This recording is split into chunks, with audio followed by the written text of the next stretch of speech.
I am not Mike Sharkey. He was unable to be here, but this research was done by him and his team when they were Blue Canary. They were purchased by Blackboard at the end of last year, and so I will be delivering the presentation. I'm from Blackboard. I'm the product manager for our analytics offerings, and so to let you know what we're going to cover today is a particular project that Blue Canary undertook with a customer. I'll talk through the project goals and the data collection process, how we measured efficacy, what we learned about modeling from that process, and then a little bit about why we did it, a little bit of the so what, right? So the goal for the customer was to enable triage and intervention. I'll talk about what those meant for them, and then just review some key takeaways. So what Blue Canary did was build a predictive model that was based on the strong correlation that they assumed between attendance in a 7-week fully online course. So there was a weekly attendance threshold that every student was expected to meet. It was part of the policy of the school. They all were aware of it. And they came into the project with a feeling, if you will, that missing attendance for a week was a strong correlator for falling out of the program, for attrition. They trained a model on a pretty big set of historical data that covered the year. It was classes averaged about 23 students. They covered 19,500 students in almost 1,500 courses, and then ran a live 6-month pilot. And that meant that every week they were comparing the prediction, the training, to the actual outcome. And so that's the main finding for this paper, was comparing those predictions to actual student behavior. The data collection process, very similar to what North Carolina and the Marist folks have done, collecting SIS and LMS fields from the institution, get both historic data on class performance as well as some demographic data about students. And in that history is whether they met the attendance requirements, and that gives us the outcome we need to develop the model. Did a standard split of the data, trained the model on 70% of it, and then a test bucket and a validation bucket. Taking the specific fields that ended up being important in identifying student behavior and built them into features. And I'll show the list of features that were the input to the machine learning modeling process. The main ones that were important from the SIS data were not hugely surprising, mostly about previous academic performance, GPA, grade point average, transfer credits, their grade in the previous course, some demographic data, which became part of the model, and then credits earned as % of attempted, so as a proxy for sort of the last one on the list, number of failed or dropped courses. Features that came from the from the LMS data, current course grade, right? As you move through the 7 weeks of the course, your current course grade becomes very predictive of the grade you will end up with, sort of obvious. But did they meet the prior week's attendance? What's their pattern? How many days in the last 7 did they do posts in the discussion board? And we broke that down into a couple different, more fine-grained predictors, including days since last post.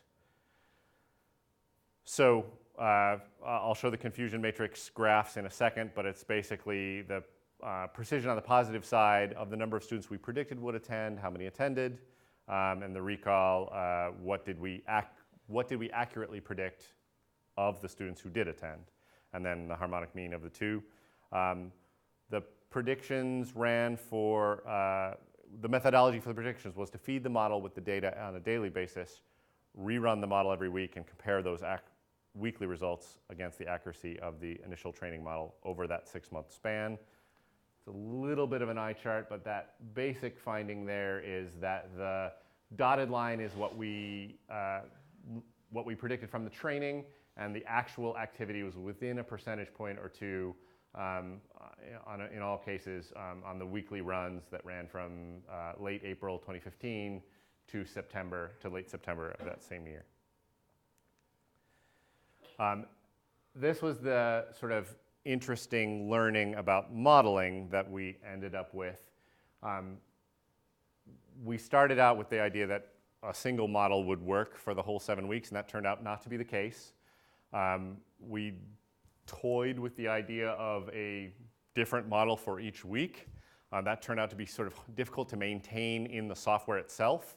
But it turns out that from week 2 onward, there's enough similarity in those weeks that we could break it into 2 models. A model that was about week 0 and week 1, sort of before there's a lot of course activity collected, and a week 2 and onward model.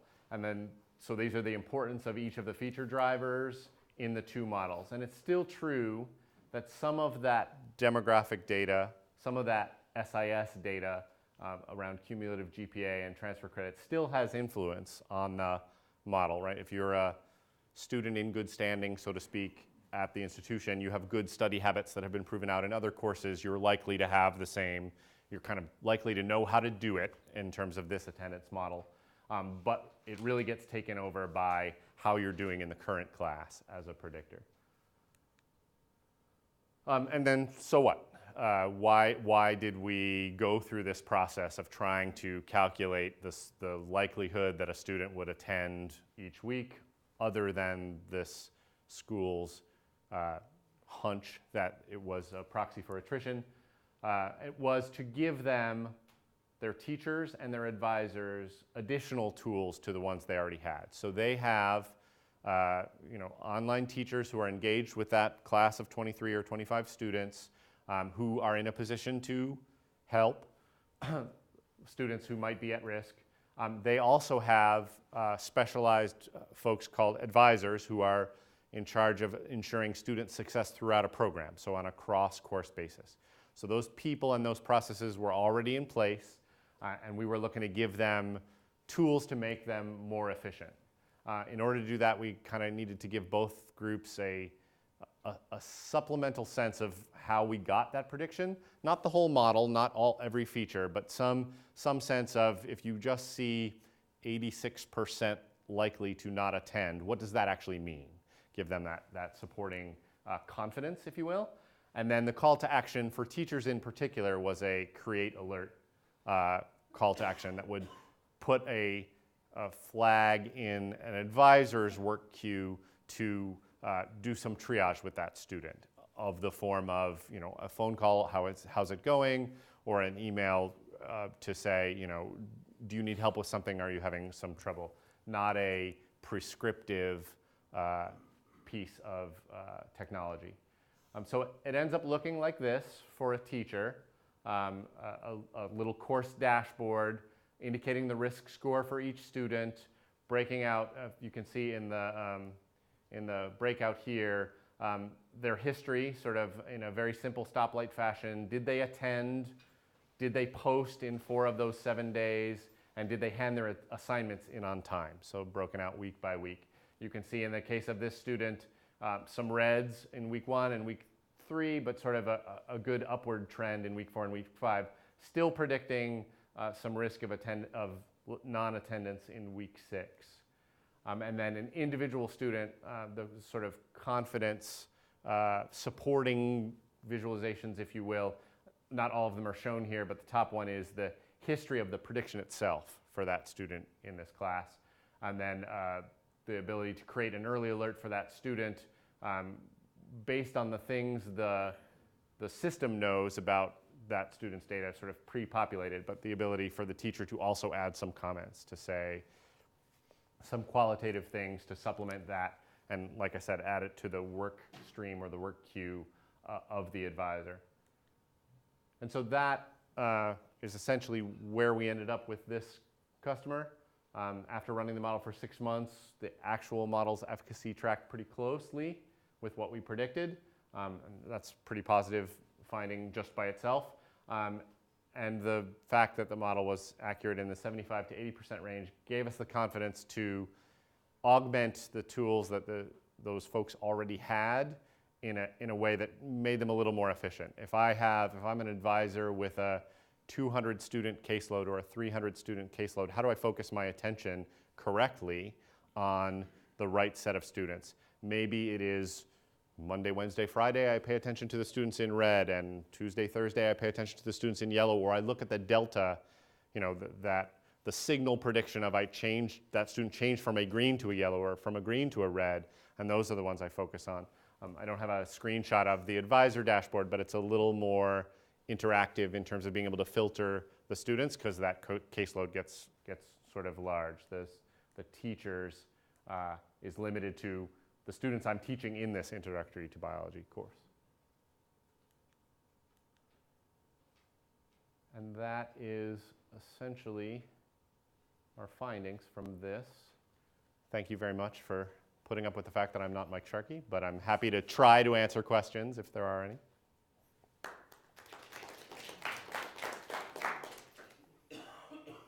Yeah. Two questions, if I may be so bold. One, a very short clarification one. What was the class balance in this set? Class balance in what sense? Well, you gave those in the at risk of presumably non-attendance. Uh-huh. What proportion of the overall set were likely to be in the true class of non-attendance? So it varied pretty widely, but it was in the ballpark of 20 to 25% on a given week would be flagged. And so that was, so then there was non-attendance of about, sometimes comparable to that, actually sometimes more, but since it was a fully online course, the policy was actually pretty effective for this customer in saying students are at least meeting the minimum threshold. Does that sort of answer your question? Trying to calibrate what the accuracy meant in terms of the underlying class balance there. Right. The more substantial, possibly more interesting question is around the week 0, 1 and week 2 to 6 models. Uh-huh. Did you actually have separate models, or were you employing some kind of imputation weeks 0 to 1 where you would accommodate for the fact that some of your feature importances were not going very high? No, these were two separate models that ended up running. So there was kind of a beta phase of this where it was one model, and against the historical data, realizing that the prediction confidence was not good enough at the end, and recalibrating, reorienting the feature importance to build a second model. We actually tried 7 models at one point to see if we could do it a different model for each week. Turned out to be really hard to maintain. So the 2 was. I'm looking at a similar moment where as things change around attendance, the ground moves as you move along, but it's practically difficult in a kind of production system to work out how you're going to do that. Yeah. So actually, one of the things that we think the Black acquisition is going to let us do is scale this up so that we don't necessarily have to be, draconian about that breakpoint. And say it's always got to be that way, even for a customer with this particular way of teaching and policy, that we should be able to scale the number of models that we can run up quite large because of the infrastructure that Blackboard has access to and the experts we have in sort of cloud technologies and the way to do that kind of modeling. We have some of that. We've developed for the X-ray learning analytics product where we actually have referenceable models so that the models are not included in the code, they're included by reference. And we can change them to the level of daily, weekly, course, or by student so that it's not, you don't have to hard code it. You don't have to, so we can do all kinds of fun model building stuff, include them in the database, and then have them loaded over time. But this is not a modified, it's 2 completely separate models. But it is a challenge. It's a big challenge. And if I could add into there, I've had some experience building daily models, and I found it quite revealing actually for instructional experts. I wasn't looking at advisors per se, but at instructors, at seeing those kind of the daily trends and being able to look at it. Sure. The changes. So I think that's a very positive direction to go. I wanted to ask a question. You had a big N on what you trained on. Did you train on one model on all of them, or are you doing ensembles of like students? So I guess there's, why is this student in this class, why are you using so many students to train the model for this student in this class versus, let's say, just taking all the students who have ever gone into that class, or training ensembles where you have different models for every class and then you've ensembled them together?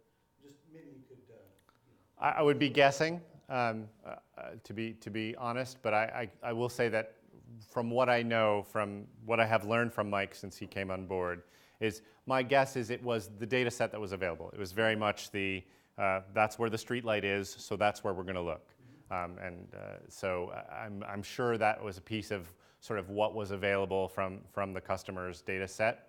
And if we had more clustering capabilities or they were more interested in that, because this was a weekly policy, that was really their unit of measure of success or failure. That was the thing that gave them an outcome to measure against. But in terms of clustering the courses by discipline or by faculty member, then got into that level of sophistication.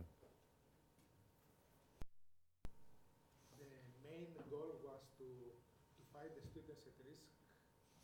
Right. So the main goal was to find the students who would not attend, who are likely to not attend next week as a proxy for they might then drop the class or drop out of the program entirely. And then in order that the instructor takes some actions, right? Yeah. But if you have a lot of students, what the instructor can do? Right. So the goal for the interface was to give them a way to bucket students by the risk prediction and take potentially different actions based on where they fell. It may not be that they need to create an alert for every student. They may create an alert just for the high-risk student or maybe just for one of the medium-risk students. They may take 2 of the medium-risk students and have an extra office hour or an extra online study session or direct them at additional materials or just say, hey, how's it going, right? The triage tool here lets the human beings make the interventions that they think makes sense. The call to action that we gave them was to create an early alert, which put an alert, a flag, in the advisor's workflow to say, the teacher has noticed something about this particular student, please reach out to them. Yeah, okay. My question was, if you have 500 students at risk, what the instructor can do for this? Right, so this does, I mean, it scales in the sense that software scales, right? We can show you all 500. The human being may need to make a value judgment based on either past history. The reason that the customer asked for this sort of detailed breakdown week by week was to give additional ammo, right? Maybe this student here is a lost cause because they've been absent for 4 weeks. And that shouldn't necessarily be part of my triage. This student who was doing so well through the first 3 weeks and is now doing poorly, maybe that's somebody I need to urgently pay attention to. It's not an intuitive provide customized alerts. Yeah. It's got to be for a smaller course. That's where this is useful now. Yeah. That's the intended functionality. Other questions? Is there any indication from the customer about the efficacy of this? I mean, did it help with student retention? Yep, it seems to at the macro level. One of the things that we've talked with them about is a feedback loop at the individual student level, sort of a thumbs up, thumbs down, was this accurate, right? For the advisor in particular, when you called them and did your triage call, did you find what you expected to find, kind of thing, that we think will help with precision. And then the other things that they're potentially thinking about is what I think Chris said about the idea of maybe looking at midweek, right? Sort of before it's too late and you've missed attendance for the week, is there something we can do to say, this student is already used up 2 of the days they can't be in class, they need to attend the rest of the week, kind of thing. And that's possibly something we could streamline to the point of no human being necessarily needing to be involved, but just a nudge for the student, right? A reminder direct to the student. Carefully, right? You don't want to be overbearing and you don't want to induce alarm fatigue for those folks, but we could look at integrations like that. Well, thank you very much, everybody, for your time.